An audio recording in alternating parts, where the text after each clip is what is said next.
Bueno, bienvenido a otro video. En este video te voy a mostrar cómo es que estudio con Notion Derecho Procesal Penal 2. En este momento estoy en mis exámenes finales, no he estudiado mucho, la verdad, y probablemente estés en la misma situación, así que te voy a mostrar cómo intento recordar un tema de Notion, un tema que parece ser de mucha memoria, parece ser que no tiene lógica, parece ser que toca empezar a leerlo y releerlo muchas veces. Te voy a mostrar cómo lo hago exactamente y te voy a mostrar un ejemplo específico de cómo estoy estudiando. Bueno, entonces ahora vamos con el ejemplo, y acá, como pueden ver, tengo unos apuntes que no son míos. Del lado izquierdo tengo mi planeación, tengo la planeación en Notion, donde tengo uno, mis notas, pero dos, todos los temas que tengo que estudiar y naturalmente el progreso que vengo haciendo. Acá en este momento tengo un 22.7% de progreso en mi clase de Procesal Penal 2. Si se dan cuenta que hay un montón de información que pareciera que uno no supiera por dónde debería afrontarla. Y lo mejor que uno puede hacer es go back to basics. Uno quiere saber de algo, cualquier cosa que sea, uno se pregunta probablemente dos cosas, ¿no? ¿Qué es y cómo se hace? Entonces, fíjense que lo primero que se hace acá es que se habla de algo que se llama plan de trabajo, una ruta que va a hacer la fiscalía, hablada, qué el fiscal hace, y luego se dice el objetivo primordial de la indagación es recolectar, esto es evidencia física, elemento material probatorio, información legalmente obtenida, pero el caso es que primero se habló del cómo acá y luego del qué, pero después se tiene que hacer algo con eso. O sea, no se trata de recolectar información por recolectar información, porque al final la indagación es como una preinvestigación full sobre unos hechos que al parecer van a ser un delito. Todo eso se resumiría en esencia a dos cosas. El qué de la indagación preliminar, o sea, ¿qué es? Pues es una etapa del proceso penal. Acá entonces lo que vamos a hacer es poner eso en el iPad o poner eso en una hoja en blanco, hacer un esquema que nos permita ver cómo se conecta cada pieza del rompecabezas junta. Pero en este caso entonces lo que digo es una etapa del proceso penal que lo que busca es recolectar. ¿Pero qué recolecta? Elemento material probatorio, evidencia física e información legalmente obtenida. Pero al hacer eso, el tema es que no solamente se preocupa por recolectar eso, sino que lo hace respecto de cierta información, o sea que del conjunto grande de información recolecta solamente una parte.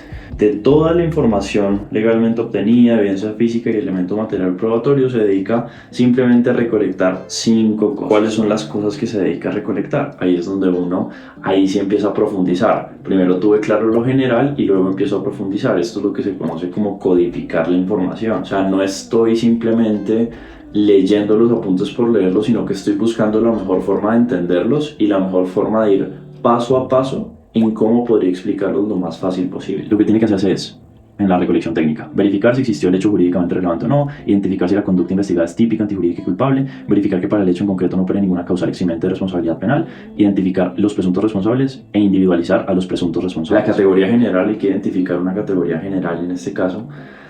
Uno, lo que hay que hacer es ver esa categoría general, que cuál es. Para que en Colombia haya responsabilidad penal, tiene que haber una conducta típica, antijurídica y culpable. Entonces, lo que hay que hacer en la recolección de los elementos materiales probatorios, evidencia física e información legalmente obtenida, es ver si se cumplen los criterios de responsabilidad penal. Entonces, eso se hace con que los hechos sean jurídicamente relevantes, que es el criterio número 1. 2, que estemos hablando de que la conducta sea típica, antijurídica y culpable, y pues que no estemos en ninguna causal eximente de responsabilidad, que en realidad es casi que lo opuesto del anterior, porque cuando hay eximentes de responsabilidad es porque o la conducta no es típica, o sea, es atípica, que la conducta no es antijurídica, que significa que hay causales de eximentes de responsabilidad en términos de causales de justificación, o sea que no es antijurídica. Y por último, es inculpable, o sea que al final esto simplemente en el fondo es el mismo requisito. Y eso, fíjense que todo forma parte de una categoría grande, y es lo que decía ahorita del qué. Además de eso, se trata de que alguien comete estas conductas, ¿no? O sea, no solamente se cometen las conductas, sino que las hace alguien.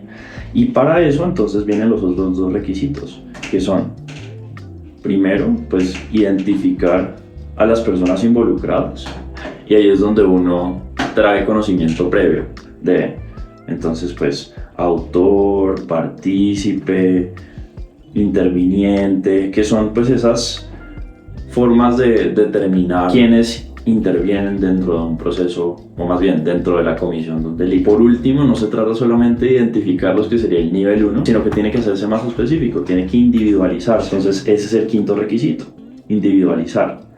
¿Y cómo se individualiza? Pues una de las cosas que se hace, pues de acuerdo con los apuntes, es que se coordina con la registraduría y pues también, como dice acá, se tiene que buscar esos criterios únicos. Pero pues, digamos, más allá de ser específicos, esto último no nos da un criterio que nos permita decir como, bueno, sí lo necesito, porque ya lo dije cuando estaba diciendo individualizar. Individualizar es encontrar esos criterios únicos. Si se dan cuenta, no memoricé, a pesar de que de hecho dicen que es una carrera muy de memoria. Y ahora el cómo.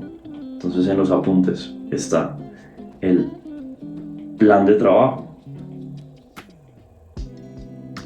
Listo, ya sé que el cómo es el plan de trabajo. Ahora, ¿qué es el plan de trabajo? Ahí empiezo a profundizar y hago exactamente lo mismo que había hecho antes. Entonces reviso, bueno, el plan de trabajo, ¿qué es? Ok, listo. ¿Cómo se hace? Ya, fin, se acabó. Eso es lo que uno tiene que hacer y así es justamente como uno puede estudiar apuntes de otras personas desde cero o estudiar información en poco tiempo. Bueno, sí.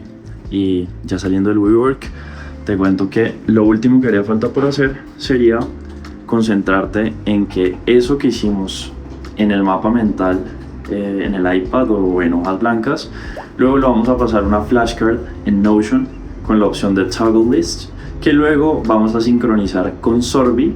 Acá te dejo un video en donde te muestro cómo se hace eso para empezarlo a estudiar espaciadamente en el tiempo. Bueno, ya me viste estudiar, pero probablemente te preguntes cuál es la técnica que está detrás de este video que hice hoy. Así que te dejo este video en donde te muestro cuál es la mejor técnica de estudio de acuerdo con la ciencia.